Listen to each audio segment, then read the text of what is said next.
Bonjour à tout le monde, bonjour mes frères et mes sœurs. J'espère que vous allez bien et que vous vous portez très bien. Moi, par la grâce de Dieu, je vais très bien et je me porte très bien. Nous sommes dans la joie encore de nous retrouver aujourd'hui pour l'étude de la parole de Dieu qui a pour thème: si nous perdons le ciel, nous perdons tout. Si nous perdons le ciel, nous perdons tout. Oui, mes frères et mes sœurs, le ciel, être sauvé quand Jésus reviendra, gagner le ciel, c'est la chose la plus importante. La vie éternelle, c'est la plus grande de toutes les richesses. Oui, nous devons tout faire pour être sauvés. Nous devons tout faire pour gagner le ciel. Si on perd le ciel, on perd tout. Si vous perdez le ciel, vous perdez tout. Nous allons commencer par la prière. Prions. Seigneur Dieu, notre Père, notre Roi, Dieu de grâce, Dieu d'amour, Dieu de bonté, Créateur du ciel, de la terre, de la mer, de toutes choses, merci de nous avoir gardés et protégés durant toute cette matinée. Sois avec nous, protège-nous, que tes anges nous tiennent la main et nous soutiennent. Viens dans nos cœurs, Seigneur. Alors que nous sommes réunis pour étudier ta parole, Saint-Esprit de Dieu descend dans nos cœurs. Pardonne nos péchés, pardonne nos erreurs et nos fautes, Papa. Viens dans nos cœurs, Seigneur, éloigne-nous de tout orgueil. Guéris les malades dans les hôpitaux, les prisonniers, les aveugles, les lépreux, les enfants de la rue, toutes les familles endeuillées, Papa, ne les oublie pas. Attire nos cœurs vers toi et que seul l'honneur et la gloire te reviennent, parce que tu es Dieu. Je te présente nos familles, Seigneur. Soutiens nos familles, garde nos familles, protège nos familles, attire nos familles vers toi. Bénis-nous, garde-nous. Et que seul l'honneur et la gloire te reviennent parce que tu es Dieu. C'est au nom de Jésus-Christ, mon roi et Seigneur, que nous t'avons ainsi prié. Amen. Alors, mes frères et sœurs, nous allons commencer l'étude de ce matin qui a pour thème: si vous perdez le ciel, vous perdez tout. Oui, Jésus est venu sur la terre. Il est mort pour nous donner cette vie éternelle. Alors que il y a eu divorce. Quand nos premiers parents, Adam et Ève, ont chuté, il y a eu divorce entre le ciel et la terre. La mort de Jésus nous a réconciliés. La mort de Jésus a réconcilié le ciel et la terre. Mes frères et mes sœurs, on est dans un monde de mort, de problèmes, de souffrances, d'angoisse, d'inquiétude, de difficultés. Au final, on joue, on meurt, on retourne dans la terre. Mais Jésus est venu remédier à cela. Jésus nous offre une nouvelle vie où il n'y aura plus la mort, il n'y aura plus les maladies, il n'y aura plus les problèmes, il n'y aura plus les difficultés. On sera des êtres éternels, immortels. Vous vous rendez compte? Oui, la mort de Jésus sur la croix, c'était pour nous offrir cette vie. Il a vaincu Satan. Oui, mes frères et sœurs, tout n'est pas que souffrance dans ce monde. Jésus a vaincu Satan. Satan est vaincu. Jésus revient bientôt. Satan sera détruit. La souffrance prendra fin. L'espérance est là. L'espérance est là. On voit les guerres, les problèmes, tout ce qui se passe dans ce monde. Ayons confiance que tout n'est pas perdu. Alors nous allons lire Matthieu 6, 33. Matthieu 6, 33. Matthieu 6, 33, il est écrit. Matthieu 6, 33, il est écrit: cherchez premièrement le royaume et la justice de Dieu, et toutes ces choses vous seront données par-dessus tout. Ne vous inquiétez donc pas du lendemain, car le lendemain aura soin de lui-même, car à chaque jour suffit sa peine. Oh, mes frères et sœurs, le Seigneur Jésus nous dit: on doit d'abord chercher le royaume des cieux. Ce monde n'est pas éternel. Ce monde où règne la mort, où règne tout genre de mal. Jésus l'a vaincu. Jésus a vaincu ce monde, mes frères. Il suffit que on croit en Jésus et on sera sauvé. Certes, on va encore passer par la mort, qu'on soit bon ou mauvais. Mais la mort là sera juste un sommeil. Parce que Jésus nous ressuscitera. Je ferai une vidéo prochainement sur la résurrection des morts, peut-être demain. Il y aura résurrection. Oui, cherchons premièrement le royaume des cieux. Parce que c'est la chose la plus importante. Le royaume des cieux, on ne va plus mourir. Il n'y aura plus la mort. Il n'y aura plus les cercueils. Il n'y aura plus les maladies. On va vivre dans un monde, il n'y aura plus Satan, puisque quand Jésus revient, Satan sera détruit à jamais. On va relire, cherchez premièrement le royaume et la justice de Dieu. Et toutes ces choses vous seront données par-dessus tout. Ne vous inquiétez donc pas du lendemain, car ne vous inquiétez donc pas du lendemain, car le lendemain aura soin de lui-même. À chaque jour suffit sa peine. Oui, les gens se préoccupent seulement. Les gens sont préoccupés d'augmenter leur richesse, de chercher les honneurs, de faire les choses de ce monde.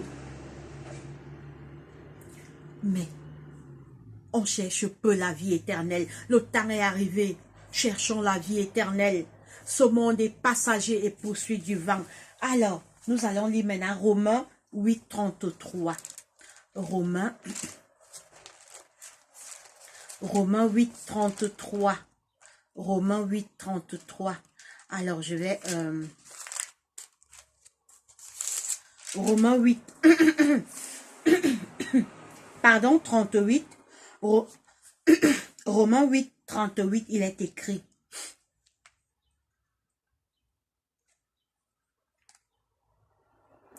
Car j'ai l'assurance que ni la mort, ni la vie. Alors, lisez toujours chez vous. Il faut toujours lire. Parce qu'en fait, tout ce qu'on dit doit être vérifié dans la parole de Dieu. Quand je donne les versets bibliques, mes frères et sœurs, lisez chez vous.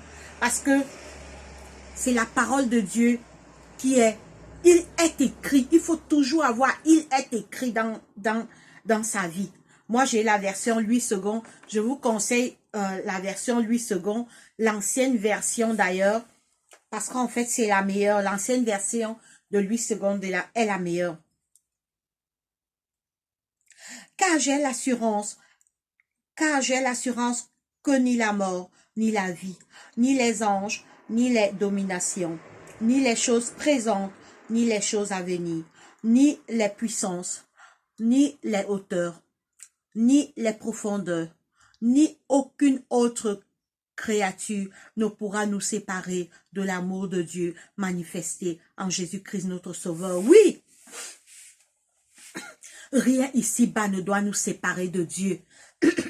Rien ici-bas ne doit te séparer de Dieu. Que ce soit ton business, que ce soit tes entreprises, que ce soit les honneurs du monde, que ce soit ta propre famille, que ce soit tes amis. Parce que quand on meurt, on est seul dans la terre. Quand on meurt, ta famille ne peut pas te ressusciter. Accroche-toi à celui qui te ressuscitera au dernier jour. Oui, on doit aimer nos familles, on doit aimer nos parents, on doit aimer nos enfants. Mais quand il s'agit du choix, choisissons Jésus-Christ. Choisissons Jésus-Christ. Parce que quand on meurt, personne ne peut prendre notre place. Personne ne peut dire que je veux le remplacer dans la tombe. Non. Jésus nous ressuscitera. Rien ici-bas ne doit nous séparer de Dieu. C'est pourquoi l'apôtre Paul se posait la question. Il disait, car j'ai l'assurance, il était confiant, il avait la foi que rien, ni l'argent, ni les richesses, ni les honneurs, ni les grandeurs du monde, ni les plaisirs du monde. Écoutez ce qu'il dit. Car j'ai l'assurance que ni la mort, ni la vie, ni les anges. Donc, il préfère mourir que de régner Christ. Il préfère mourir que de régner Christ. Il préfère haïr cette vie, mais qu'il soit sauvé quand Jésus reviendra. Il dit que ni les anges ne peuvent pas lui séparer de Dieu. Ni les anges ne peuvent pas lui séparer de Dieu. Ni les anges, ni les dominations, donc les gloires du monde, Les dominations, c'est les gloires du monde. Ni les choses présentes, ni ce monde où on vit en 2022 et tous ses plaisirs et tous ses gloires. Dans ton lieu de travail, aime Dieu. Dans ta famille, aime Dieu. Partout où tu te trouves, aie Jésus dans ton cœur. C'est ça qui te sauvera. Avoir Jésus, c'est ça qui nous sauvera. Parce que si on perd le ciel, on perd tout. Si on perd le ciel, on perd tout. Parce que quand Jésus reviendra, il y aura la mort éternelle et la vie éternelle. Car j'ai l'assurance que ni la mort, ni la vie, ni les anges, même les anges, ne peuvent pas nous sauver. Seul Jésus peut nous sauver. Ni les dominations, donc les choses de ce monde, les gloires de ce monde, les honneurs, la réputation, les richesses, le plaisir de la vie. Ni les dominations, ni les choses présentes, ni les choses à venir, donc ni les choses qui vont venir, ni les puissances, ni les puissants. Donc en bref, tout ce qui est dans ce monde ne doit pas nous séparer de Jésus, parce que ces choses ne nous sauveront pas. Ces choses qui sont dans le monde ne nous sauveront pas. Seul Jésus nous donnera la vie éternelle. Seul Jésus nous donnera la couronne de vie. Ni les hauteurs, en bref, les hauteurs, c'est les soucis de ce monde, les problèmes ne doivent pas nous séparer de Dieu. Les difficultés, restons fixés à notre Dieu. Ni les profondeurs, donc tout, quand on dit les profondeurs, tout, que ce soit l'argent, que ce soit les honneurs, que ce soit les richesses, que ce soit les amis, que ce soit même notre famille, que ce soit notre femme, notre épouse, ne doit pas nous séparer. On doit aimer notre famille, on doit les aimer, on doit prier pour eux, pour que nous tous, on soit sauvés quand Jésus reviendra. Mais chacun doit lutter pour sa vie éternelle, chacun doit lutter pour sa couronne. Ni les profondeurs, ni aucune autre créature ne pourra nous séparer de l'amour de Dieu manifesté en Jésus-Christ, notre Seigneur. Oui, ni aucune autre créature, dont rien ne doit nous séparer de Dieu. Rien. Que ce soit ta femme te dit que abandonne Dieu ou je te quitte. Ou mieux tu me quittes. Parce que tu ne peux pas me sauver même si tu es mon mari. Au contraire, dès que je meurs, tu cherches d'ailleurs une deuxième femme. Dès qu'on m'enterre, tu n'attends même pas. Tu te remaries déjà. Moi, je pourris à terre. Mais bien sûr, ni ton mari, ni ta femme. Ton mari te dit que, mon mari me dit par exemple que laisse Dieu. Je dis que pardon, va là-bas. Quand je vais mourir, ce n'est pas toi, c'est Jésus qui va écrire mon nom dans le livre de vie. Ta femme te dit que laisse Dieu. Dis que pardon. Je laisse Dieu pour toi, c'est toi qui m'as sauvé sur la croix. C'est toi qui es mort pour moi. Même si tu es mon mari, tu ne peux pas me sauver. Quand la mort arrive, chacun passe seul dans la terre. Au contraire, toi tu refais ta vie. Moi je pourris à terre. Et si j'ai donc laissé Christ pour toi, au moins quand j'ai Christ, mon nom est écrit dans le livre de vie au ciel. Quand Jésus reviendra, il va me réveiller, il va m'appeler de mon tombeau. Mais toi, ma femme, tu n'es pas Dieu. Toi, mon mari, tu n'es pas Dieu. Ni personne ne doit nous séparer de Dieu. Au contraire, aimons nos maris, aimons nos femmes. Prions pour eux, pour que nous tous, on soit sauvés quand Jésus apparaîtra. On va lire maintenant 1 Corinthiens 9. 1 Corinthiens 9. 1 Corinthiens 9.